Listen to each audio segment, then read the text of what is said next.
This 2020 year marks the 65th anniversary of the first flight of the mythical U-2 spy plane, or, in more diplomatic and current terms, reconnaissance aircraft. It was born during the Cold War. Today, it is still a reference in the aviation world, in which he continues to provide valuable service with the United States Air Force.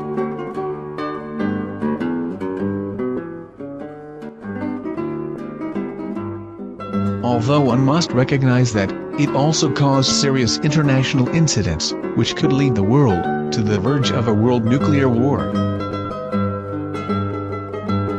During the early years of the Cold War, pilots worked on a commission for the CIA.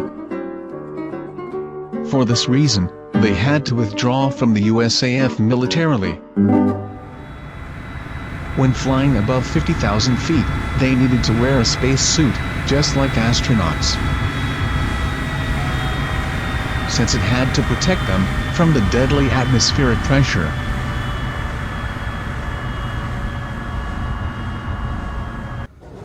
Before each flight, they first had to pass a rigorous medical examination. And during the hour before getting on the plane, they needed to be breathing pure oxygen. In this way, they flushed the nitrogen out of the bloodstream. Otherwise, they would be putting his life in danger, as decompression problems could occur. As we already said, in the first video of this U-2 series, it was an extremely difficult plane to fly in those years. Its enormous wingspan and low weight made it a huge glider flying at more than 21 kilometers, 70,000 feet.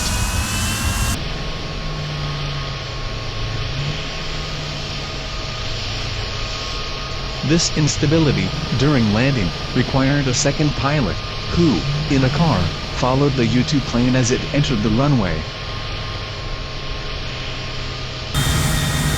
From that position, he helped the pilot, since he had to drop the plane from 1 foot high, when landing.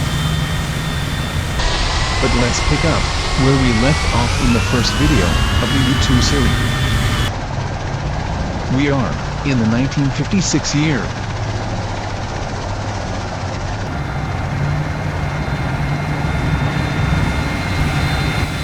In the United States, President Dwight Eisenhower has been re-elected,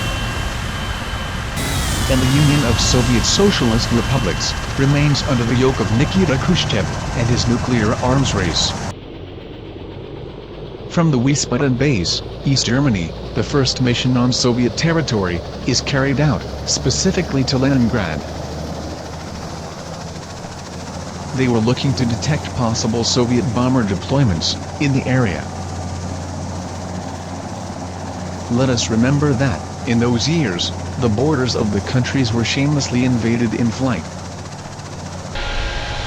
Because, at a height of more than 21 kilometers, there was no fighter plane or missile that could reach them.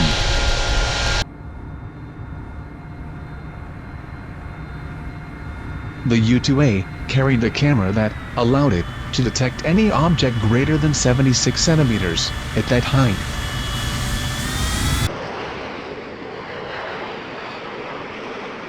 The MiG-15 and MiG-17 fighters could do nothing to avoid these American flights.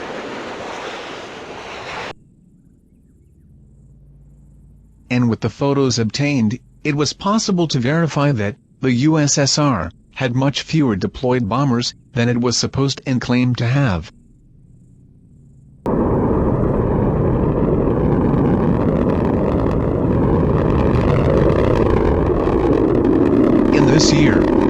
USSR has started to develop, deploy and launched its first ICBMs. The CIA, which still owns the U-2s, needs to know the real situation of these new missiles, and the threat they could pose to the United States and the world in general. For this reason, the U-2A is improved with new anti-radar technologies, with the aim of making them more difficult to track by Soviet radars. The Americans know that their U-2 planes can be detected, but they are still out of range of their anti-aircraft missiles. On May 1st, the USSR celebrates Labor Day with a great social and military parade. Its skies are relatively empty due to this national holiday. Perhaps the result of knowing itself unattainable, Gary Powers' U-2A pilot is crossing the USSR on a mission never before carried out and called Grand Slam. This mission consists of crossing the entire USSR from Pakistan to Norway. At 4 hours of flight over the Sverdlovsk city, his plane is hit by a barrage of 3 SA-2 missiles.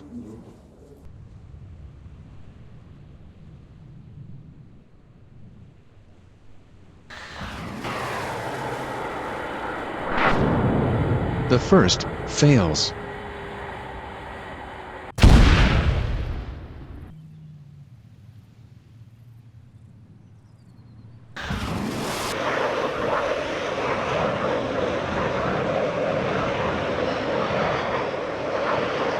The second missile downed one of the Russian fighters that tried in vain to reach him.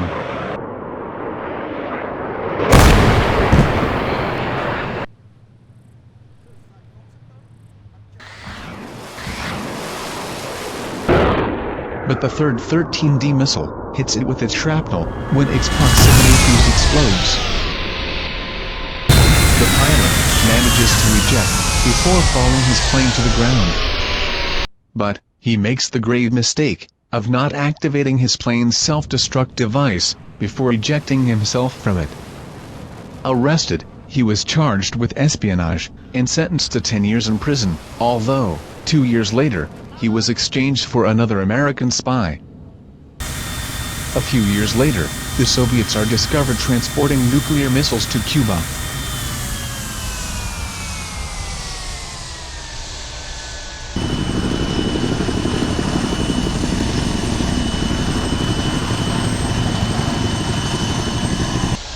Thus, the greatest diplomatic incident occurs, which could lead the world to World War III. Its situation caused that the flights of the U-2 happened to be carried out exclusively under the command of the USAF. That would allow that, from that moment, the downing of a U-2 could be considered as an act of war. The photos obtained over Cuba revealed the existence of 29 nuclear bombers and 22 nuclear missile positions already installed and ready for combat on the island.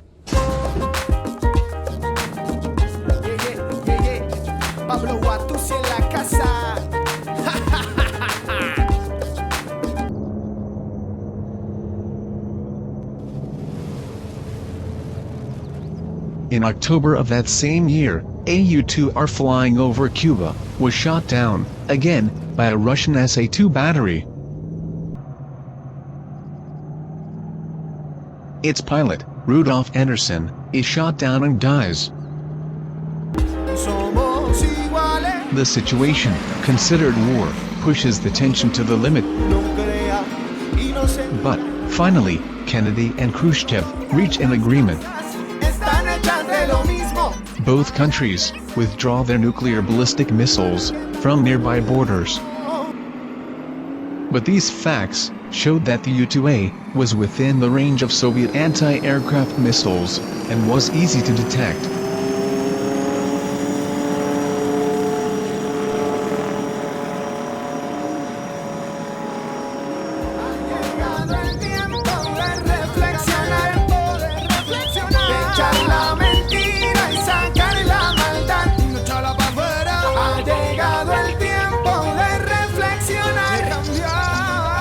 Shine a light.